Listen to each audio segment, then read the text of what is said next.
Notre invité ce soir, le préfet du Rhône, Pascal Mayos. Bonsoir Pascal Mayos, merci d'être avec nous en direct ce soir. On va parler de ce bilan d'action un an après sa mise en place dans 6 communes de la métropole lyonnaise.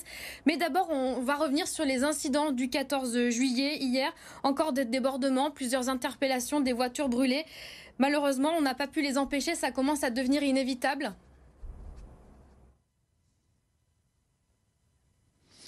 Alors malheureusement, les nuits du 13 et du 14 sont des nuits auxquelles on est habitué, comme la nuit du 31 décembre, dans lesquelles il semble qu'il y ait une sorte de volonté de battre des records.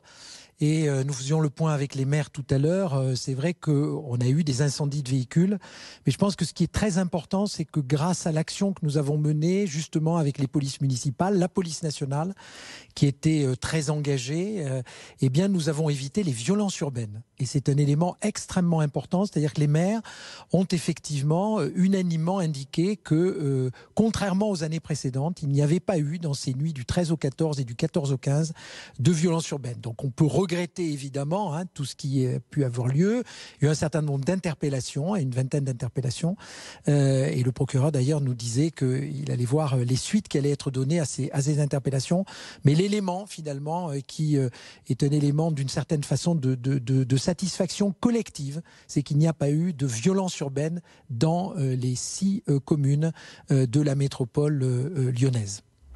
Alors ces incendies, ces tirs de mortier, parce qu'on y a eu droit des pétards toute la nuit, c'est un problème qui revient très souvent justement dans les 6 communes avec lesquelles vous avez tiré le bilan de ces actions aujourd'hui. Des moyens qui ont été coordonnés du coup pendant un an avec 6 maires. Ça marche vraiment, toutes ces choses qui sont mises en place ? Écoutez, vous leur demanderez, mais en tous les cas, ils ont tellement considéré que ça marchait bien qu'ils ont demandé qu'on reparte pour une année. Donc, c'est qu'ils ont considéré que le bilan était positif. Alors, qu'est-ce que c'est cette méthode dite du 24 juillet ? L'année dernière, à peu près à la même époque, nous avons décidé avec le procureur de la République et 6 maires de la commune d'adopter une stratégie qui peut finalement reposer sur 2 idées, méthode et détermination. Méthode, ça veut dire qu'on se voit tous les 2 mois avec chacun des maires. Si vous calculez bien, ça fait 36 réunions dans l'année avec chacune des collectivités. Donc c'est un élément de méthode et un élément dans lequel, réunion après réunion, nous regardons les thèmes, mortier, rodéo, trafic de stupes, par quartier, et on essaie d'adapter la stratégie à la situation. Et détermination, c'est qu'on ne lâche rien.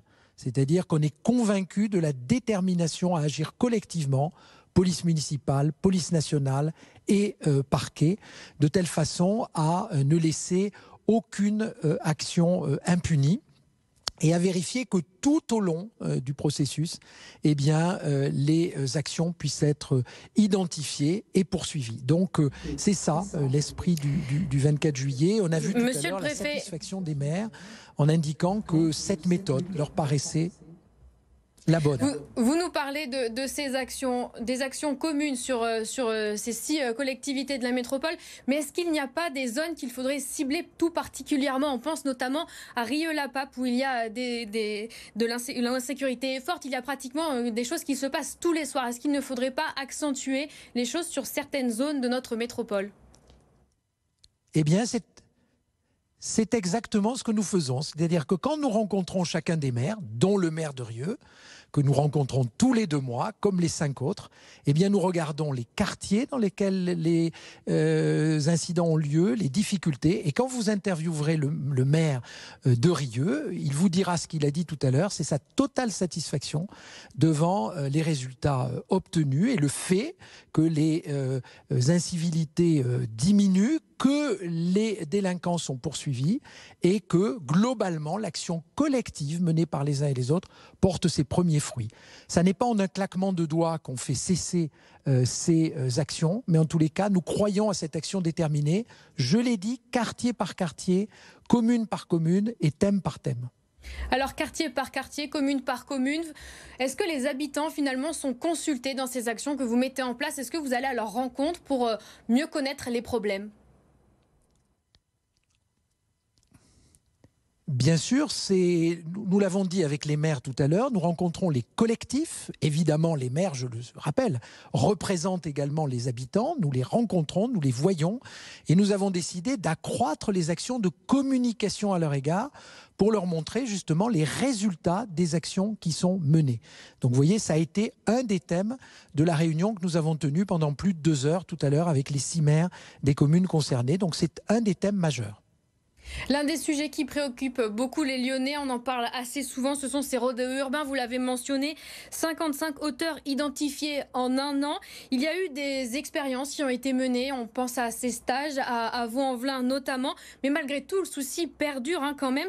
Est-ce qu'il va y avoir des contrôles plus forts? Est-ce qu'on va avoir d'autres expériences qui vont être menées pour faire cesser le phénomène? Alors, ce phénomène, effectivement, je le rappelle, n'est pas qu'un phénomène lyonnais. On le trouve sur tout le territoire. Et l'action que nous menons est déterminée. C'est-à-dire que contrairement à ce que certains peuvent penser, ça n'est pas parce que les gens ne sont pas arrêtés immédiatement pour éviter justement un suraccident, pour éviter qu'on ne mette en danger la vie des personnes qui se trouvent autour de ces rodéos ou des policiers. Nous procédons souvent à des interpellations différées, grâce en particulier à la vidéo.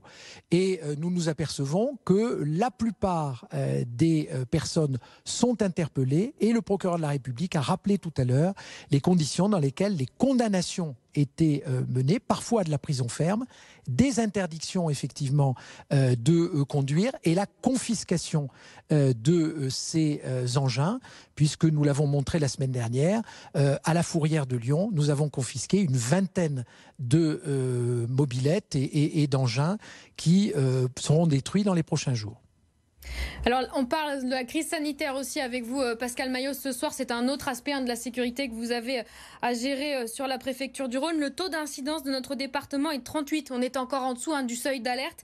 Mais les scientifiques disent que ça va augmenter avec les vacances d'été. Est-ce qu'on peut s'attendre de votre part à de nouvelles annonces, de nouvelles mesures? On pense notamment au port du masque, au retour du port du masque en ville. Écoutez, pour le moment, nous en restons à ce que le président de la République a précisé il y a quelques jours. Nous avons une arme, et une arme majeure, que nous n'avions pas il y a encore quelques mois, c'est la vaccination. Il faut donc que nos concitoyens soient vaccinés, se vaccinent au maximum. En se vaccinant, eh bien, en réalité, non seulement ils se protègent, mais ils protègent les autres, et ils font en sorte de pouvoir accéder à tous les lieux que nous avons progressivement retrouvés, les restaurants, les discothèques, les magasins. C'est la meilleure arme. Pour le reste, nous verrons. J'incite effectivement, je le rappelle, parce que ce sont les règles, à ce que le masque soit porté dans les ERP à l'intérieur, dans des grands rassemblements.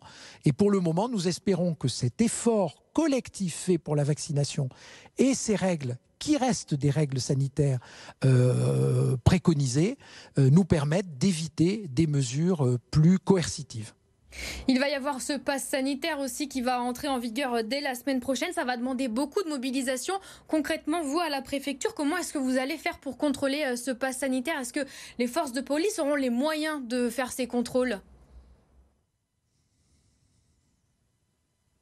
Écoutez, nous allons évidemment faire un certain nombre de contrôles ciblés sur un certain nombre de lieux et d'établissements qui nous paraissent stratégiques. Et encore une fois, j'en appelle au sens des responsabilités de nos concitoyens. Ils y ont bien répondu ces derniers mois. C'est ce qui nous a permis de sortir d'ailleurs de situations, vous vous en souvenez, un peu compliquées pour notre département et notre région. Nous en sommes sortis grâce au sens civique de nos concitoyens et je suis convaincu que là aussi, eh bien, ils répondront présents. Et même si, encore une fois, nous faisons des contrôles, j'espère que ces contrôles, finalement, ne seront pas les seuls moyens d'inciter nos concitoyens à se protéger et à protéger les autres. On compte donc sur le civisme de tout le monde. Merci Pascal Mayos, préfet du Rhône, d'avoir été notre invité ce soir sur BFM Lyon.